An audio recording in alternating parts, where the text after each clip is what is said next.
Welcome back to Financial Therapy. It's not just about the money. I'm personal financial planner, columnist, and financial therapist Rick Kahler.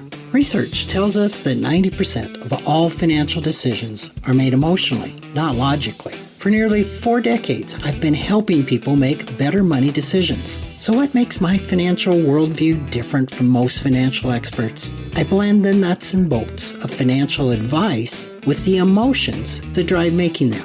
Good money decisions are not just about the money. So let's get started with today's episode. Thanks for joining me for another segment. I thought it might be interesting just to talk a little bit about couples and money. I've received a couple questions recently from a listener, and I thought, well, let's dive into that. I don't believe I've done a podcast on that fully. I think I referred to it a little bit in my previous podcast. So, as you know, these are unscripted monologues, but yours truly. I often wonder what I'll look back on years from now and go, I can't believe I really said that. So with that, let's dive in. I really came to doing this work out of a divorce. A divorce that happened in 1991 really had me reconsider my whole life. And I got into therapy because I had the good sense to somehow intuit that if I didn't get to the bottom of my part of the breakup of my marriage, that I would probably repeat this again. And that was something I didn't want to do. I think anybody that's gone through a divorce can relate to the fact it can be one of the more painful experiences in life. And for me, it eventually became one of the greatest teachers, I think I could say, that I ever had, because I am confident had I not gone through a divorce, I would not be doing the work that I'm doing today. So I got into therapy, group therapy. Actually, I got into individual therapy, and I think I was in individual therapy for, a year or so. And my therapist talked me into getting into group therapy, which was absolutely terrifying to me. I mean, only really messed up people got into group therapy. So because I respected him, I did that. And I made a real big mistake because I said I will get out of group therapy when I cease to get value out of it. I was in group therapy for 12 years. So maybe that just means I'm a really slow learner. And during my tenure in group therapy, I often thought, it'd be kind of cool to do therapy around money, because money was just hardly ever discussed. Everything else was discussed, but not money. So eventually I pitched this to an outpatient workshop organization called Onsite, and they thought doing therapy around money would be innovative and cool. So started doing that. I think it was around 2005 or so where we actually stumbled into developing financial therapy, which was the combination of financial planning, the nuts and bolts, the numbers, all the money, with the emotions, the stories and beliefs that we make up about how money works. So that's a little background. Saying that, Ted Klontz, who is my co-author on 3 books, has often said that when couples fight around money, it's their money scripts that are fighting. And from an IFS lens, we know that it's their parts that are fighting. So there is no question in my mind that couples can benefit hugely from taking an introspective look at what each of them and what each of their parts believe around money. It depends which research that you follow, but we know that money is often one of the biggest pain points of a relationship, and in many cases can be the cause of a divorce. So money disagreements are really common with spouses. Probably in my work, I work more with couples that tend to be on the same page with money, but it's not unusual that you have one spouse that tends towards spending and one spouse that tends towards saving. And the disagreements can come up quite easily. Sometimes you have one spouse that, quote, does money, and another spouse that doesn't do money, who will basically give their power to the spouse that does money. And I'm not saying that in a bad sense necessarily. That spouse probably says, it's not my strength, and I'm glad I have a spouse that it is their strength. So I was asked about some of the common problems, specifically debt related, that couples will go to a financial therapist for. And, I think basically a couple will come or seek out some help on anything that they disagree about over money.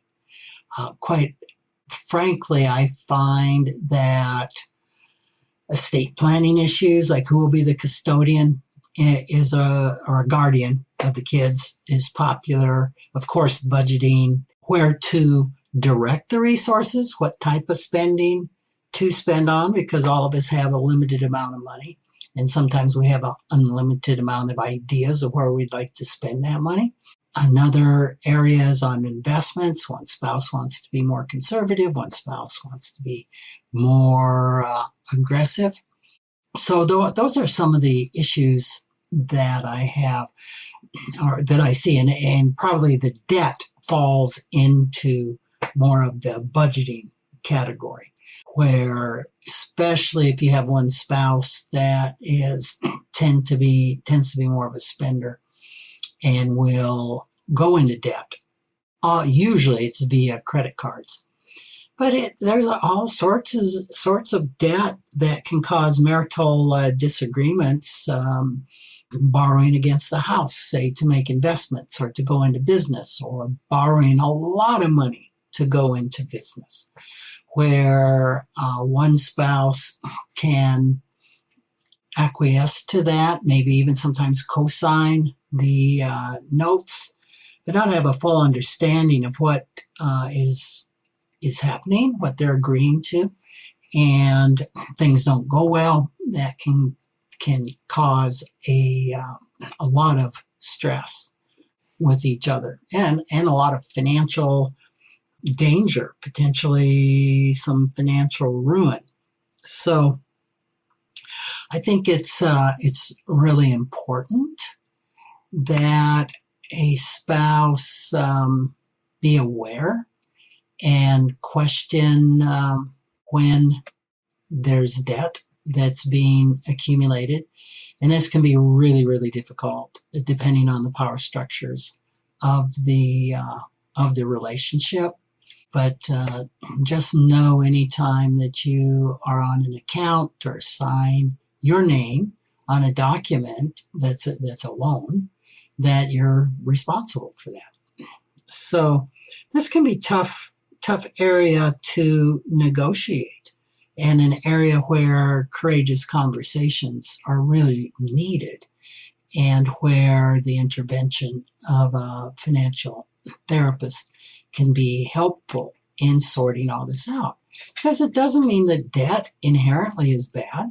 You can have a spouse that has a lot of money scripts around debt, that money scripts are bad. They have a lot of parts that are really fearful about debt.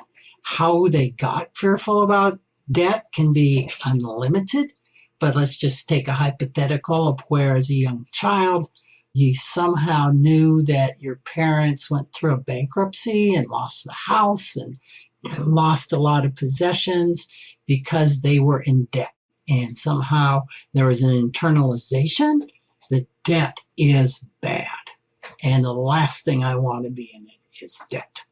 So anytime that there's debt going forward as an adult, those vulnerable parts of us that were so wounded and scared and fearful get triggered when there's the mention of debt, and protective parts of us come in and shut that down and say, nope, we're going to stay as far away from that feeling of fear and overwhelm as possible. We're not going into debt. There's not going to be any debt. And sometimes that can be problematic. It can be problematic in wealth building, for example. Now, it doesn't mean that you can't build wealth without debt, but one of the more popular and more proven sources of wealth building is real estate. And it's really difficult to save up enough money to outright buy a piece of property with cash. Most of us, when we're getting started, and I was no different, we called it OPM, other people's money or debt, to leverage and buy real estate. So a debt that's often backed or secured by assets that have value can be healthy debt, can be good debt. Now, there's all sorts of caveats around that I'm not going to get into. Unsecured debt, like credit cards, often can be not so good debt, but debt is put on a credit card and paid off monthly. That can be a very useful and beneficial debt. So that's something to look at, is if you're looking at secured debt that you and your spouse have, maybe real estate, and maybe there's equity, meaning that, let's just say a house is worth $300,000, you owe $200 on it. That could be considered good debt, right? Now, if the interest rate's 10%, that could be problematic. But if it's at a current rate of, say, 3-ish%, and there's a lot of anxiety up for you around that debt, you see all those zeros and there's just a lot of anxiety, that's something to pay attention to. That's something to look at. And as a spouse, if your spouse is really anxious about this type of debt, I don't know, it could be helpful to realize that this isn't necessarily about the debt. It's not necessarily about anything that you've done. It's probably about the history of your spouse. And you might think, well, I never knew that about my spouse. And that can be very, very true. Maybe you've had this debt for a long, long time and it's never surfaced, but all of a sudden it's surfacing. Maybe as you are buying and selling properties, your net worth is growing, your debt is growing, and it can trigger off things that have been laying dormant, so to speak, either in you or in your spouse. Like, why now am I feeling this?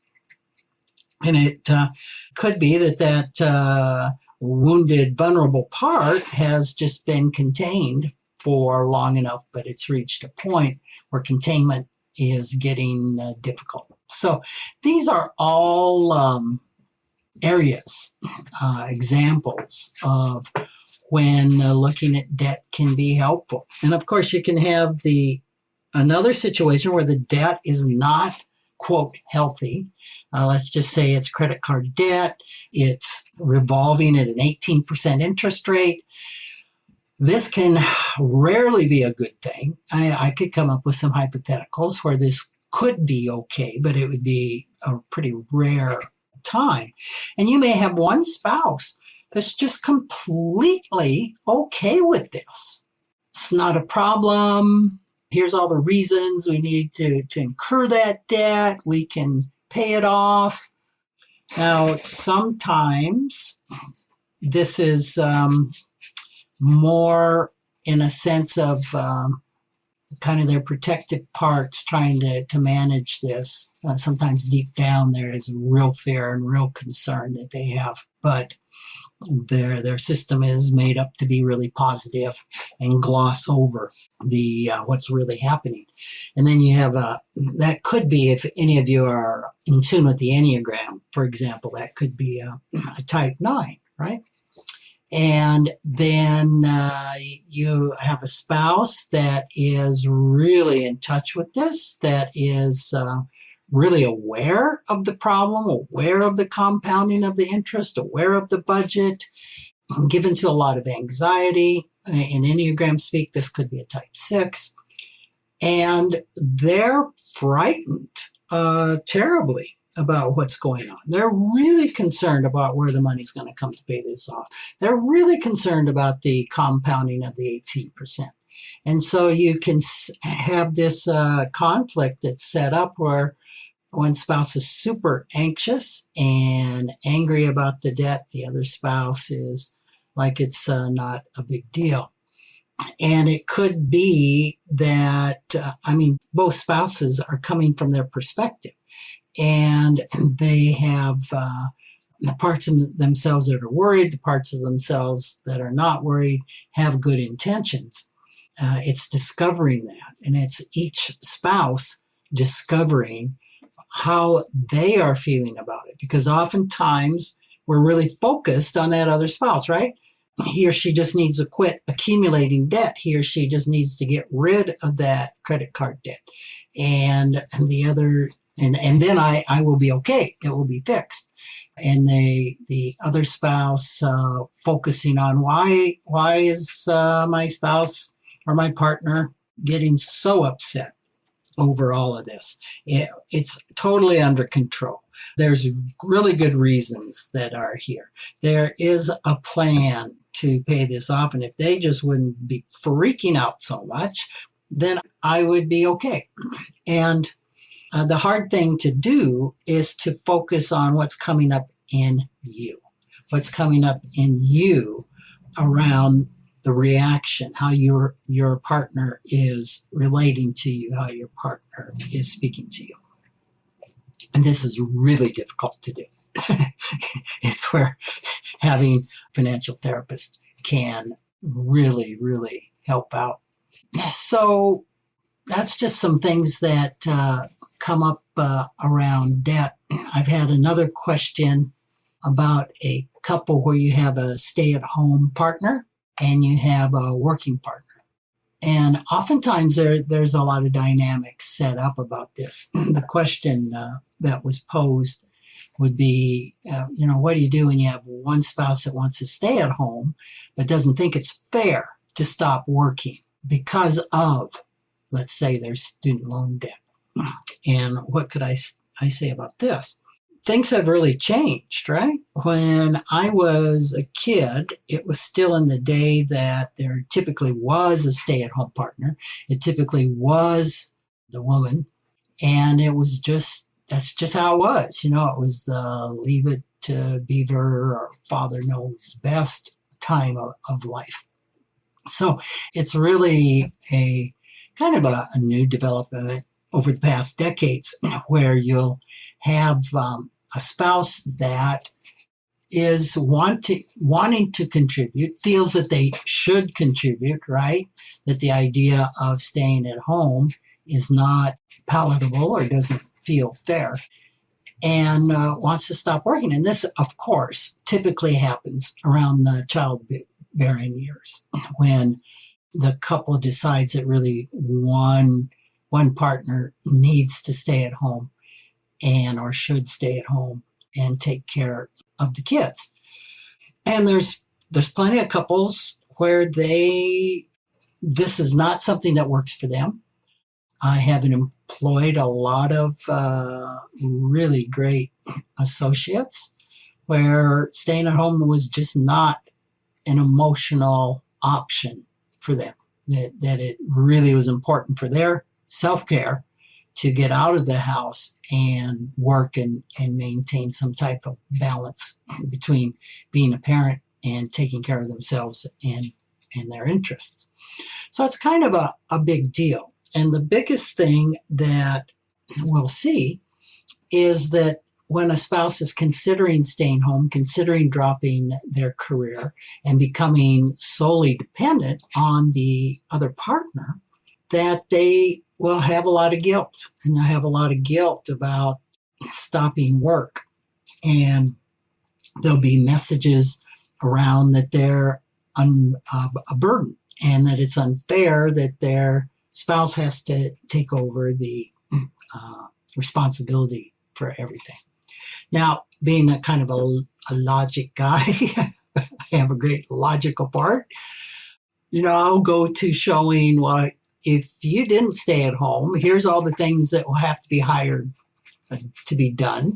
And it could be nanny service. It could be shuttling kids to and from school. It could be homeschooling. It could be, in that case, it would be a private school or all sorts of various expenses. And I at one time, there was a number that I saw that the value of a stay-at-home spouse was $60,000. And this is probably 10, 15, 20 years ago. So by inflation, it would be more than that. So you can logically explain things like that, but sometimes that doesn't really work for our parts because it's this deep, vulnerable feelings of being a burden or being afraid to be taken care of or being afraid to be dependent upon somebody else. So again, that's the focus on yourself. What's coming up for me? What's coming up for me around this? And it's helpful to check this out with your spouse, right? Because you've got all of your stuff around it. It's helpful to know what stuff, technical term, your spouse has around that. And you'll notice as I'm going through this, I'm using spouse and partner interchangeably, and that's intentional. So it would be good to have that conversation, to bring that up. And again, there can be a lot of fear in bringing that up. You could find out that your spouse is perfectly okay with this. This is something I experienced when my wife decided to stop her career as a college professor and stay home with our children. Now, to me, it was really weird that I had a partner who was working. I never witnessed this. In my family, I can only think of one woman in my ancestry that worked. So it was perfectly normal for me. In fact, it felt unfamiliar for her to be working. So you can check that out, and it can be really hard for the other spouse to really believe that, okay? And the second thing that can come up is that a spouse could say that, right? Yeah, I'm perfectly fine with it. But when you really look into it, they're not perfectly okay.